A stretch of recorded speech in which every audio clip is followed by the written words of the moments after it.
네, 안녕하세요. KB증권의 미국 주식 전략하는 김일혁입니다. 귀한 시간 내서 와주셔서 정말 감사합니다. 오늘 저는 미국 주식에 대해서 전략 말씀드릴 거고요.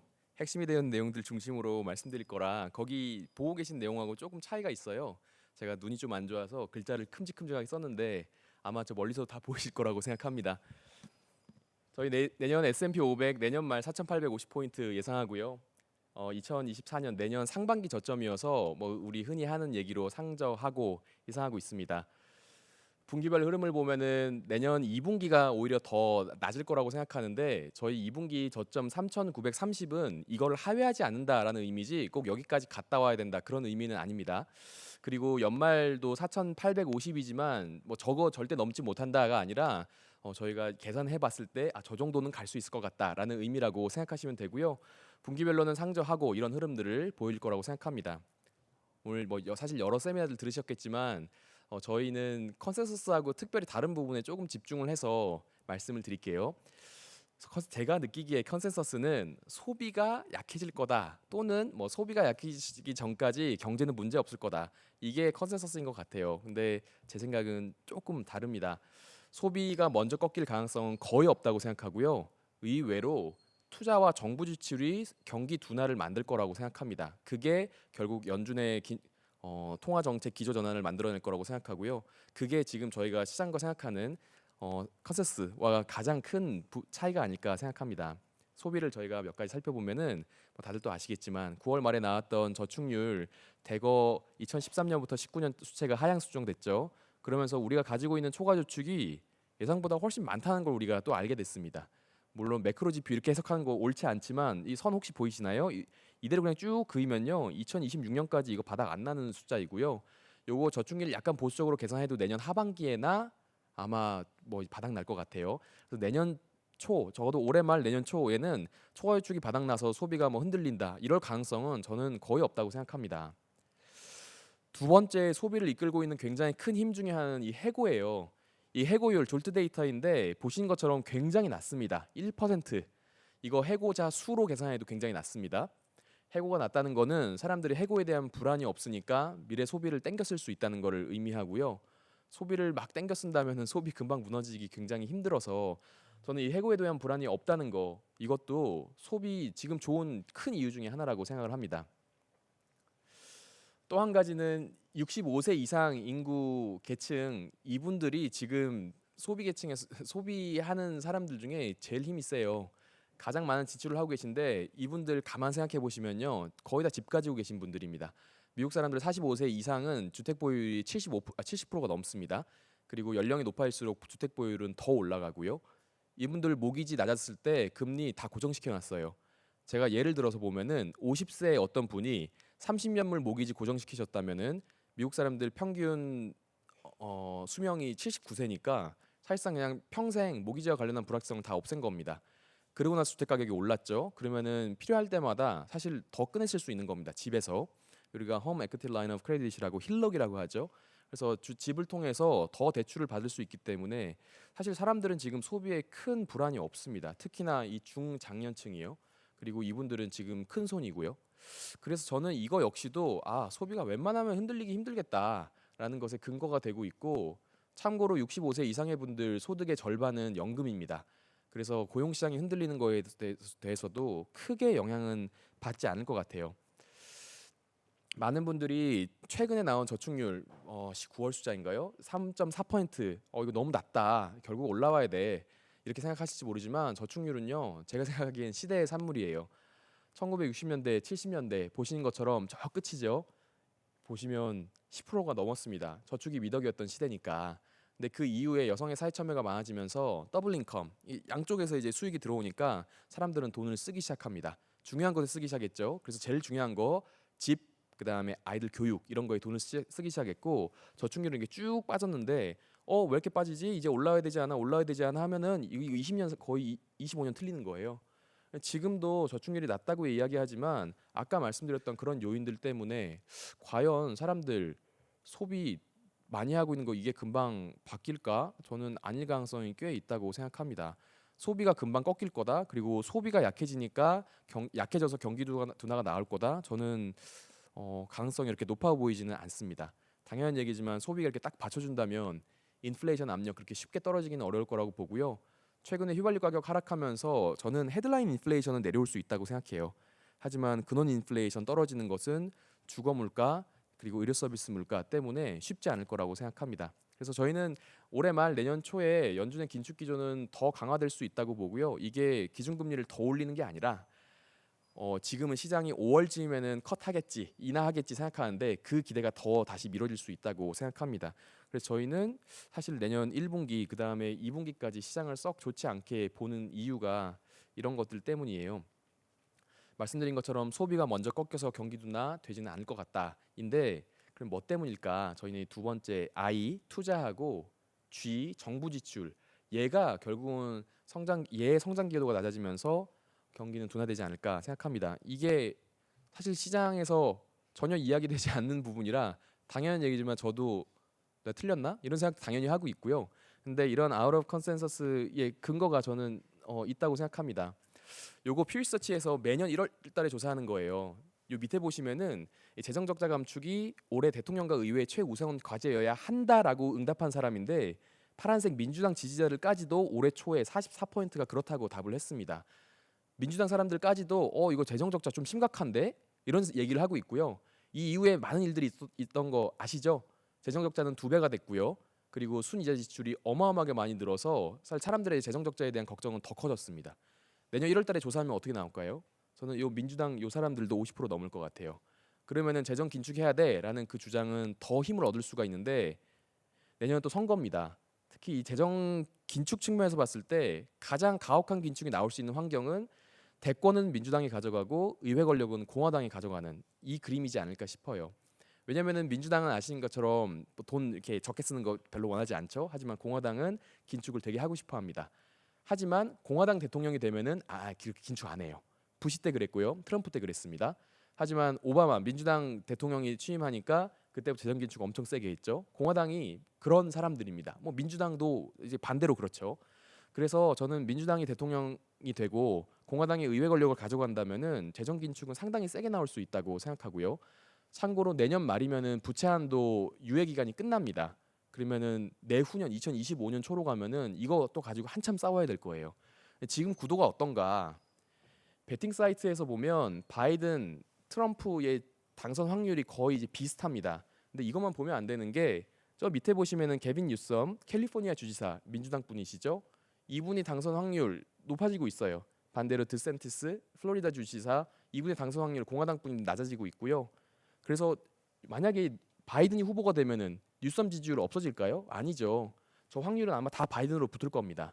그래서 우리가 봐야 되는 거는 파란색 민주당 사람들의 당선 확률, 빨간색 공화당 사람들의 당선 확률 요걸 더한 값이 어떤 게 더 많은지를 봐야 하는데 현재로서는 지금 바이든 대통령의 재선 가능성이 저는 꽤 있다고 생각하고요. 여론조사 보면은 대부분 뭐 트럼프 대통령이 앞선다 이런 이야기들이 훨씬 많이 나오고 있지만 그거 다 양자 대결을 전제로 한 조사입니다. 근데 지금은 두 분 다 좋아하지 않는 사람들이 워낙 많으니까 제3지대 영역이 엄청 넓고 여기를 지금 공략하고 있는 사람들이 많잖아요. 그분들 나오면 대체로 트럼프 대통령의 지지율, 전 대통령의 지지율을 깎아먹는 걸로 나오거든요. 그래서 현재로서는 대권은 민주당이 계속 유지할 가능성이 꽤 있습니다. 반면에 의회 권력은 공화당이 유지할 가능성이 있는데 제가 유지라고 말씀드린 건 하원이고요. 왜냐면 2년 전에 선거에서 공화당이 다수당이 됐죠. 그러고 나서 2년 만에 요거 다수당지 뺏기는 거는 20세기 초 이후에 딱 2번밖에 없습니다. 현재로서 지금 공화당이 약간 앞서고 있고요. 그래서 상원을 봐야 하는데 상원은 총 100명 중에 34, 30, 33, 33 이렇게 해가지고 클래스를 3개로 나눠서 선거 치르는 거 아시죠? 그래서 내년에는 클래스 1 34명 선거를 치르는데 민주당 현역 의원이 22명입니다. 그러니까 민주당이 지켜야 되는 선거예요. 공화당은 12명. 근데 이번에 여론조사 지금까지 나온 걸 보면 공화당이 유력과 확실을 전부 포함해서 50석을 확보한 걸로 나옵니다. 근데 50석이면 다수당 아니죠? 왜냐면 상원 의장이 민주당 부통령이니까. 그래서 51석을 얻어야 되는데 그 이상을 현재 공화당은 최대 3석을 더 얻을 수 있는 걸로 여론조사 결과 점쳐지고 있습니다. 그래서 의회 권력은 공화당으로 갈 가능성 현재로서는 높고요. 물론 당연히 봐야죠. 그리고 이런 것과 관련한 불확성이 제가 없다는 얘기가 아니에요. 불확성이 너무 많고 뭐 한국도 막판에 후보단이나 했던 것처럼 미국도 갑자기 제3지대 후보가 경합주에서 막 하다가 아우 돈 떨어졌어 나 못하겠어 해가지고 기법할 수도 있는 거예요. 그래서 이런 불확실성이 내년에는 상당히 있다는 거, 그거를 우리가 좀 기억할 필요가 있습니다. 근데 말씀드렸던 것처럼 최악의 시나리오는 민주당이 대통령, 그 다음에 공화당이 의회를 가져가는 시나리오인데 현재로서는 이 확률이 좀 높습니다. 그래서 재정 긴축이 나온다면 저는 정부 지출의 성장 기여도는 상당히 떨어질 수 있다고 생각하고, 이것과 관련한 불확실성이 저는 경기도나 우려를 높일 수 있다고 봅니다. 제가 아까 뭐 말씀드렸죠. 소비는 별 문제 없을 거고 정부 지출 G는 좀 흔들릴 수 있고, 그러면서 투자를 말씀드렸죠. 투자 말씀드리기 전에 요거 마지막으로 하나 더 짚어볼게요. 많은 분들이 지출 억제, 그러니까 재정 긴축 어렵다. 재정 긴축 어떻게 하냐. 쓸 돈 너무 많은데. 근데 요게 2011년에 버젯 컨트롤 액이라고 그때 재정 긴축 법안이 통과가 된 이후에 연방 정부의 재정 지출인데 옆으로 깁니다. 그러니까 이게 우리가 생각하기에 긴축이라고 하면 이렇게 늘었던 지출이 이렇게 줄어야 긴축이라고 생각하시는데요. 아니에요. 그냥 옆으로 기기만 해도, 아니면 이렇게 올라가는 기울기가 높기만 해도 사실 그거는 재정 긴축입니다. 그리고 또 우리가 잊지 말아야 될 게 순이자 지출이 계속 늘고 있잖아요. 이거는 정확히 얘기하면 재정 지출이지만 또 다르게 얘기하면 지출은 아니에요. 무슨 얘기인지 아시죠? 채권 투자자들이 기간 프리미엄 계산하고 할 때는 당연히 감안해야 되지만, 경제를 보는 사람들 입장에서는 이게 경기를 부양하는 효과는 전혀 없습니다. 물론 간접적으로 뭐 어떻게 있을 수는 있겠지만, 이거는 국채 투자한 사람들에게 그냥 명목 성장, 기간 프리미엄 그거에 대한 보상일 뿐이에요. 그래서 이게 늘어나서 정부 지출이 늘어나니까 재정 긴축 못한다? 그렇지 않습니다. 그렇지 않고요. 나머지 항목들에서 긴축이 충분히 나올 수 있는 거고, 그리고 국방비도 뭐 올해 지난 회기연도까지만 해도 우크라이나 도와준다고 돈 많이 썼는데 그거 그만큼 적게 쓰면은 그 국방비 지출도 줄 수 있는 상황입니다. 그래서 저는 이제 지출 억제도 재정 긴축이니까 우리가 재정 긴축 절대 못한다, 계속 많이 쓸 거다, 외사들도 다 그렇게 이야기해서 저는 이거 아닐 수 있다고 그래서 생각을 합니다. 또 한 가지는 투자인데요. 민주당이 이 인플레이션 감축법 IRA를 단독 통과시켰어요. 그래서 공화당이 이거 없애려고 지금 혈안이 돼 있죠. 많은 분들이 IRA 그거 공화당 우세주에서 훨씬 더 뭐 혜택을 많이 보고 있대, 못 없애, 그렇게 이야기를 하시는데요. 아닙니다. 공화당이 이거 없애려고 하고 있고요. 이유는 자기 선거 자금 되는 사람들이 이 IRA의 수혜를 입는 기업들이 아니에요. 전통 기업들이 자기 선거 자금 되고 있는 사람들이라서 계속해서 압박을 받고 있는 상황이고, 그래서 공화당은 지금 이거를 없애는 게 당론입니다. 참고로 이 IRA에서 보시면 제일 왼쪽에 기업 세제 혜택의 비중이 굉장히 높아요. 이거 뭘 의미하는지 아시죠? 기업들 너희들 투자하면은 내가 텍스로 갚아줄게, 이런 겁니다.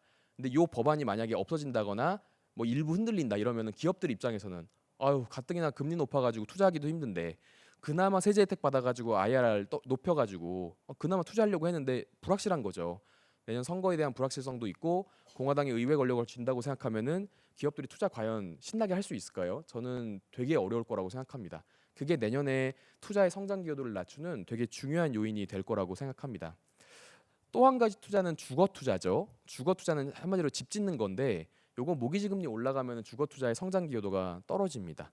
저거 이제 노란색 선이 모기지 30년물 금리를 거꾸로 그린 거예요. 그래서 노란색 선이 밑으로 내려갈수록 NAHB 주택시장 지수가 낮아진다는 걸 의미하는데, 금리는 이미 올랐고요. 얘가 4개월 정도 후에 4개월 후행해서 주택시장 지수가 빠지고, 요거 4개월 정도 후행하면은 신규 주택 매매 빠집니다. 그래서 저는 이제 내년 1월, 2월 정도면은 신규 주택 매매가 낮아질 텐데, 뭐 주택 착공 뭐 이런 것들의 영향은 아마 4분기부터 나오기 시작할 거라고 생각하고요. 주거 쪽에서 투자의 성장 기여도가 약해지면은 기업의 투자 성장 기여도가 약해지는 것과 함께, 그리고 정부 투자가 성장에 덜 기여하는 것과 함께 결국 경기 둔화에 대한 우려가 생기지 않을까. 소비 때문이 아니라. 그게 저희가 생각하는 내년 전망이고, 그게 또 지금 시장과 가장 큰 차이가 아닌가 생각합니다. 그렇게 해서 경기 둔화가 온다면 결국은 고용에도 영향을 미칠 수 있고, 고용에 영향을 미친다면은 소비도 흔들 수 있다고 생각합니다. 이미 연속 실업수당 청구 건수는 보신 것처럼 올라오고 있어요. 근데 연속 실업수당 청구 건수가 올라오는 것에 반해 지금 신규 실업수당 청구 건수는 안 올라오고 있습니다. 되게 낮게 안정적으로 유지되고 있죠. 이유는 해고는 안 당해요. 해고당한 사람 별로 없는데 해고당한 사람이 재취업이 지금 너무 어려운 거예요. 그러니까 2주 이상 실업수당 받는 사람은 계속 늘어나고 있는 상황입니다. 그래서 지금 고용시장의 신규 채용은 확실히 약해져 있고요. 이게 왜 문제라고 생각하냐? 이 연속 실업수당 청구 건수는 실업률하고 너무 비슷하게 움직이기 때문입니다. 그래서 실업률이 올라간다면 혹시 실업률이 그래서 올라간다면 연준 입장에서는 야, 가뜩이나 지금 정부도 돈을 못 쓰고 우리도 대차대표 많이 못 줄여놨고 근데 경기가 이렇게 침체로 갈 수 있다고? 별로 원하지 않을 거예요. 그러면은 525bpc나 올려놓은 이 기준금리를 낮추면서 대응할 가능성이 상당히 있다고 보고요. 저는 이거를 뭐 금방 낮출 거다 이렇게 생각하는 건 아니지만 더 이상 올리지 않을 거다라는 시그널을 올해 2분기 죄송합니다. 내년 2분기 즈음에 주고 6개월 정도 뒤인 9월, 11월, 12월에 한 차례씩 그래서 총 3차례 내년에는 기준금리 인하가 가능할 거라고 생각하고요. 현재 저희 채권뷰하고 동일합니다. 그리고 그럴 수 있을 만한 환경이기도 하죠. 2019년에도 보험성 기준금리 했던 거 기억나시나요? 그때 1월 4일 날 전미경제학회에서 파월 의장이 기준금리 인상에 인내심을 가지겠다. 그 페이션트 얘기하고 기조를 싹 바꿨죠. 그러고 나서 8월, 9월, 10월 해가지고 3번 연속으로 하셨습니다. 먼저 말한 다음에 기조 바꾸고 난 다음에 주가는 이미 달리기 시작했고요. 그러고 나서 7개월 정도 뒤에 이제 낮추기 시작한 거죠. 그때도 보시면 저 노란색 근원 PC가 기준금리를 하회하기 시작했어요 이미. 그래서 우리는 이제 충분히 낮출만 하다라는 생각이 들었던 건데 지금도 그렇습니다. 근원 PC 이미 기준금리를 하회하고 있고요. 그래서 여차하면은 사실 연준은 기준금리 인하하면서 대응할 수 있는 그런 상황입니다. 그래서 저희는 내년 2분기에는 기조가 바뀌고 그다음 실제 기준금리 인하는 3분기, 4분기, 정확히 3분기 말부터 4분기에 진행되지 않을까 생각합니다. 이런 상황에서 그러면 우리는 어떤 전략을 펴야 할까? 성장주의 변동성을 낮추는 게 저희는 되게 핵심이라고 생각해요. 혹시 저희 올해 뷰 아시죠? 저희 계속 약간 좀 바보처럼 계속 성장주 좋다고 이야기했는데 여전히 저희 성장주 좋게 보고요. 성장주를 포기하지 말아야 하기 때문에 성장주를 들고 있어야 한다면 그 성장주의 변동성을 낮추는 게 되게 필요하다고 봅니다.